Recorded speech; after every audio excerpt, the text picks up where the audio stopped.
Mark's elevator hummed, a daily lullaby. But today, the lullaby turned into a discordant shriek as the car lurched violently. The numbers above the door flickered wildly, settling on a number that didn't exist. 666. Fear, cold, and sharp, pierced the mundane rhythm of his workday. The doors slid open, revealing not the sterile, carpeted hallway he expected, but a twisted parody of it. The fluorescent lights pulsed with a sickly yellow glow, casting long, distorted shadows that danced like specters.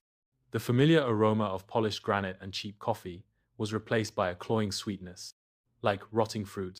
The faces of the people milling about were unsettlingly blank, their eyes hollow sockets staring into nothingness. Their movements were jerky, unnatural, like puppets with broken strings. Mark tried to speak, but his voice caught in his throat. He fumbled for the elevator button, but the panel was unresponsive, the numbers smeared and illegible. Panic tightened its icy grip. He tried to push the door closed, but it wouldn't budge. He was trapped. A low, guttural growl echoed from the shadows at the end of the hallway, sending shivers down his spine.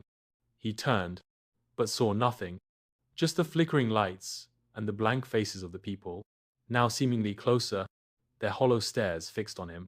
He stumbled backwards, his heart pounding a frantic rhythm against his ribs. He noticed details now. The walls seemed to breathe, the air thick with an oppressive weight, and the sweet smell intensified, turning nauseating. He saw a woman, her face obscured by shadow, reaching out a skeletal hand. He could almost feel the icy touch of her fingers on his skin. He turned and fled, his steps echoing with unnatural loudness in the nightmarish hallway. He ran, blindly, desperately searching for an escape. He found another elevator, identical to the one that brought him here, but as he pressed the button, the same number, 666, appeared.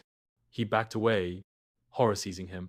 He was trapped in this warped reality, this hellish parody of his office building, and something malevolent, was watching him, waiting for him to stumble, to falter. He saw a small service door, hidden in the shadows, and with a surge of adrenaline, he threw himself towards it. The door creaked open, revealing a narrow, dimly lit stairwell. He didn't hesitate, scrambling down the steps, the growl echoing closer behind him. The air grew colder, the steps steeper, and the shadows seemed to lengthen, to reach out and grasp at him. He didn't know where he was going, only that he had to escape this nightmarish descent.